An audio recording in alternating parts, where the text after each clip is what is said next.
Okay, so today I'm gonna tell you just first. Okay, so today I'm gonna tell you things that people or your agent wouldn't tell you when you want to do a buying and a selling, or a selling and a buying together. Let's go. Okay, so the first thing your agent won't tell you. Okay, first of all, I think that the number one thing that every agent should tell their customer, okay, number one thing is when you sell and you buy, or you buy and you sell, you have to do your loan check, your financial calculation. Okay, why do I say so? Okay, because I tell you what, it's not so easy, just loan check. Because some agent, they tell you, hey, you can sell first. Then they tell you, then when you sell already, then when you want to buy, then you ask, hey, when I can buy, the day you sell your HDB flat off, means you get your 1,000, 4,000 deposit, right? Then you can ask this question, hey, can I buy now or not? Then your agent say, oh, can. You need 1%, 4%, and your stamp duty fee first. Okay? Then you realize you don't have. Okay, so I can tell you all that if you think that you really know a lot, then you gotta really be careful because these are things that I really see it happening. Okay, and then I see a lot of agent and buyer coming to tell me, Aaron, can you give me option period? Means from the first deposit to the second deposit, means option to exercise. Normally in private property is 14 days. They'll ask you, can you give me 3 months? Can you give me 2 months? Guys, if your agent tell you that you can do option exercise 2, 3 months, 4 months, 5 months, no problem one. I tell you something, in the market only stupid people will take that. Okay, the most people take 3 weeks, 4 weeks, instead of the 2 weeks, people take 3 weeks, 4 weeks. I think 1 month is really a lot really. And also, if my seller decides to give you 1 month, right, my seller got to benefit a little bit of thing so my seller got to take like instead of like 1% option fee for 14 days, then if you want 28 days, then it got to be like 2% option fee or 3% option fee At least this is what I feel. I tell you, this episode is going to be very technical. If you don't understand, then you really need to look for a professional okay? Because I really want to review all these technical problems that is in the market, and I hope you all understand also okay? Point number 2. Okay, point number 2 is that a lot of people, right, they tell you to sell, buy condo, but I ask you the interesting question, or you sell your 5 years MOP and buy another HDB flat. My question to you is, why are you doing this? I tell you, a lot of agents, they just want you to sell. They don't care your purpose. They don't care about your objective.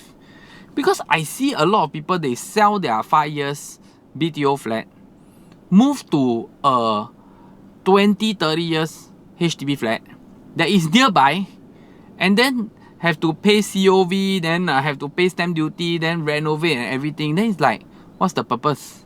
It's like today you take 400 over 1,000, which is maybe about 8-9 years ago you buy a BTO flat. Today you sell 700,000-800,000. Yes, I know you earn 300,000-400,000 then you take the 300,000-400,000 to go and put into a old HDB flat. Then you still lose the money and then you still have to pay stamp duty, you still have to pay agent fee, you still have to pay this fee. I mean, what's the purpose?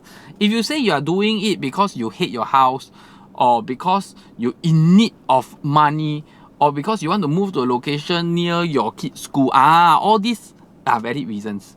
But I see people that is doing it without valid reasons. They think they are earning money.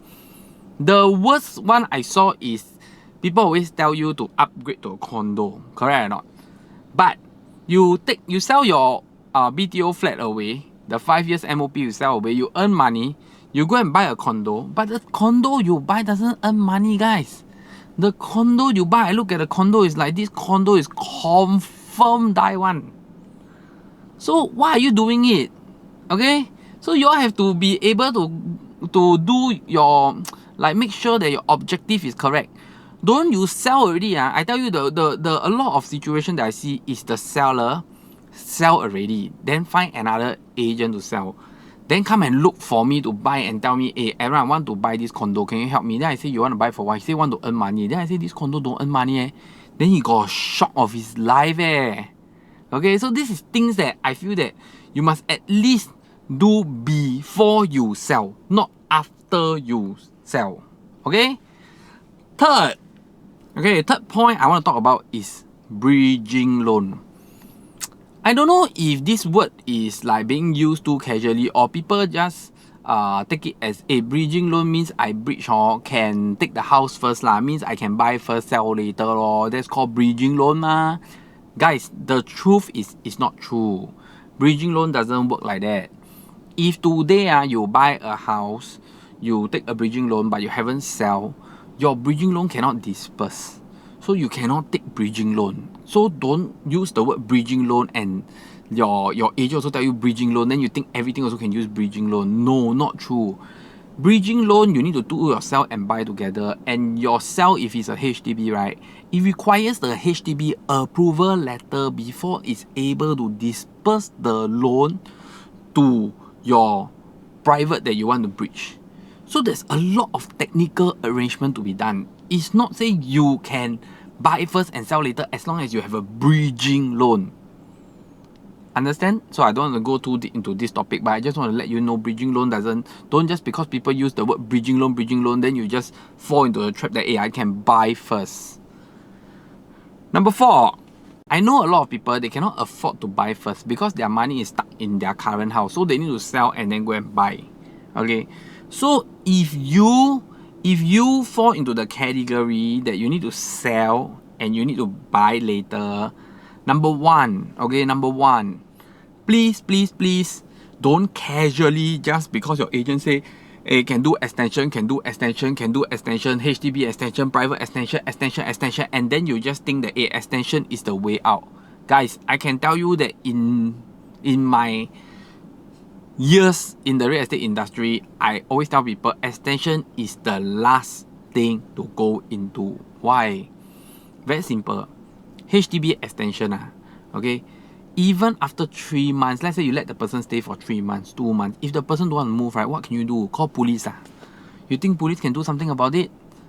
From my experience, I tell you that it's very hard.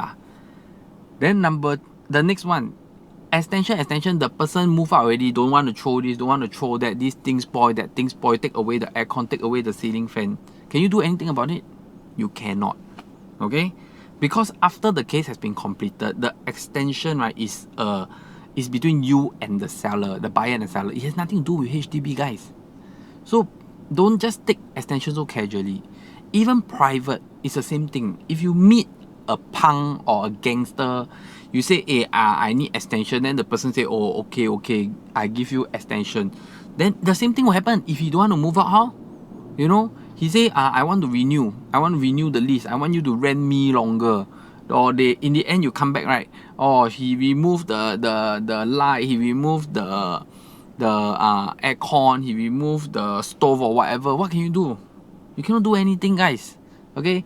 And a lot of time, even I hear cases whereby extension, then end up going to complete already.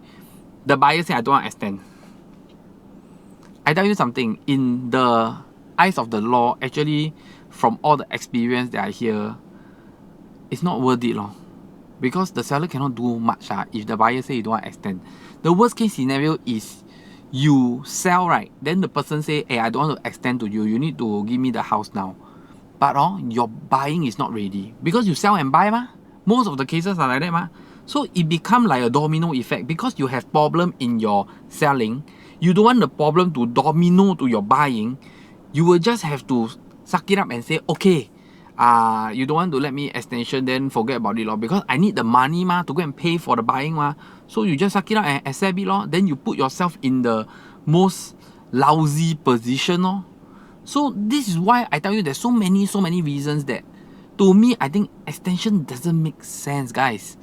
So the last point I want to say is that a lot of people, they're not willing to rent. They say, Aaron, I don't want to rent. It's very troublesome. I tell you the truth, if you know the renovation industry today, they are really lack of manpower, lack of time, lack of everything. So if you never book them in advance, or even if you book them in advance, I see renovation being done in 2-3 months. So if you think your extension in that 3 months can actually give you a smooth moving and no problem and is safe, I can tell you that extension is the most unsafe. And with all the variable problems in your renovation, you will get trapped in the middle. And I tell you, by the time you get trapped, right, no one is going to help you, and you cannot blame the agent because you are the one that choose this solution. Yes, I do agree, you can say that this is what your agent recommend, but to be frank, I think this is a subjective thing because your agent recommend you this and tell you the timeline, but you think is visible, you think is realistic, you think that in reality is possible. So I just want to tell you all that please be careful, because I see a lot of cases in reality is not possible, and buying a house is not so easy. You know, when I always tell people, when you rush into buying, that's the day you will lose and you will hate it, because you rush into buying a house that you don't like. So never rush into buying, okay? Purchasing house, I don't want to say so much. There's a lot of planning, there's a lot of correct mindset, correct mentality, correct steps to take. Okay, so that's it for today's video. I know a lot of people will hate what I'm saying because it may like review their ways or their tricks that they have recommend to their customer, but I feel that from the deep bottom of my heart, I just want to tell people what is right and what is wrong, and what is the problem that I've been seeing people experience outside. Sell already, then later the agent say, hey, you need to take stamp duty come out. HDB 1,000, 4,000. Private is 1%, 4%. They say they got no money. Got no money, cannot buy lor. So the agent never tell them in advance. Then stamp duty, they say they got no money. Agent also never tell them in advance. Stamp duty for private property, got to pay in cash. Must use CPF later. Agent also don't never tell them. Anyway, when you do this buy and sell, better get a good agent. Okay, you cannot go and find Aaron. Okay, bye bye.